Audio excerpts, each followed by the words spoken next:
এই পৃথিবীতে স্বপ্ন ভাঙার মতো অনেক মানুষ থাকে, কিন্তু স্বপ্ন পূরণ করার মতো কেউ থাকে না। তাই নিজের স্বপ্নটা নিজেই পূরণ করব। মেয়েদের নিজেদের কোনো বাড়ি হয় না, বাবার বাড়িতে যেতে হয় মেহমান হিসেবে, আর শ্বশুর বাড়িতে থাকতে হয় আশ্রিতা হিসেবে। তাই ভাবলাম নিজের ইনকামের টাকা দিয়ে নিজে একটা বাড়ি করব, আর সেই বাড়িটা হবে শুধুই আমার বাড়ি, যেখানে যেতে হবে না মেহমান হিসেবে বা থাকতে হবে না আশ্রিতা হিসেবে। আর আমার এই স্বপ্নের বাড়িটা করার জন্য যা যা দরকার সবকিছু আস্তে আস্তে নিয়ে আসছি। তারপর বলো তোমরা সবাই কেমন আছো? আসসালামু আলাইকুম। আর আমার এই পুরো বাড়িটাই হবে আমার ফেসবুকের ইনকামের টাকা দিয়ে তৈরি, আর আমার ঘরের চালটা হবে একদম ছন দিয়ে বানানো। আমাদের নরসিংদীতে ছনগুলো তেমন পাওয়া যায় না, সেই জন্য সিলেট থেকে আমি আনিয়েছি। অনেক খোঁজাখুঁজি করার পর লাস্ট পর্যায়ে আমি আমার স্বপ্নের বাড়ি বানানোর জন্য ছনটা পেয়েই গেলাম। আসলে মনে যদি ইচ্ছা থাকে বা স্বপ্ন থাকে, সেটা কোনো না কোনো একদিন আল্লাহ ঠিকই পূরণ করে দেয়, শুধু সময়ের ব্যাপার। তোমরা অনেকেই কমেন্টে আমাকে জিজ্ঞেস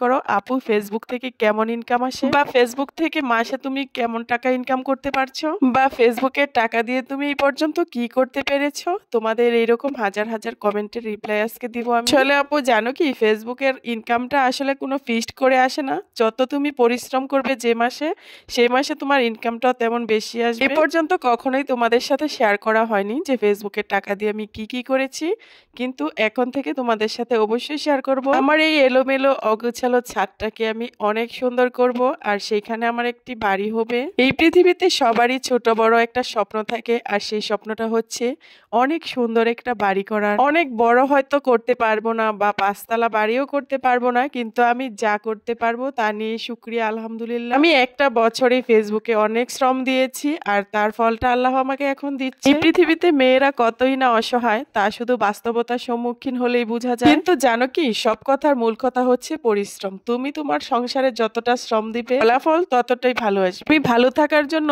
কখনোই অন্যের উপর ডিপেন্ডেন্ট থাকতে চাই না। সবসময় নিজে কিছু একটা করার চেষ্টা করেছিলাম। সময়ের মূল্য দিতে শিখতে হয়, তাহলে জীবনটা অনেক সুন্দর হয়ে যায়। জীবনের সবচেয়ে বড় বড় আঘাতগুলি কিন্তু কাছের মানুষগুলি দেয়। আমি মনে করি মেয়ে মানুষদের নিজের পায়ে দাঁড়ানোটা অনেক বেশি জরুরি। আমার এই যে সবজি বাগানগুলা দেখছো, সবকিছুই আমার তিল তিল করে গড়ে তোলা। এই যে গাছগুলা দেখছো বড় হয়ে গেছে, ফুল হয়েছে, ফল হয়েছে, তা কিন্তু এমনি এমনি হয়নি। সবকিছুই হচ্ছে আমার পরিশ্রমের ফল। আমার সবজি বাগানে সব ধরনের সবজি আছে তোমাদের দোয়ায় আলহামদুলিল্লাহ। কঠিন অধ্যাবসায় আর কঠোর পরিশ্রমের মাধ্যমেই জীবনে সফলতা আসে, এমনি এমনি কখনোই আসে না। মনে করো আমি যদি কাজ না করে এখন শুয়ে থাকতাম, তাহলে কি আমার জমিতে এত সুন্দর ফসল ফলতো? কখনোই ফলতো। ফেসবুকটাও ঠিক তেমনি, যত পরিশ্রম করবে ততটাই তোমার ইনকাম আসবে। ফেসবুক আসলে এমন একটা প্ল্যাটফর্ম যেখানে কোনো ধনী গরিব, সুন্দর কালো, ধর্ম বর্ণ নির্বিশেষে কোনো কিছুই বিচার হয় না। ফেসবুক শুধু বিচার করবে তোমার কাজ করার যোগ্যতা। ফেসবুকে নিজেকে যত যোগ্য করে তুলতে পারবে, ইনকামটাও তেমনই আসবে। তো আজকে এই পর্যন্তই, ভালো থেকো সবাই, আল্লাহ হাফেজ।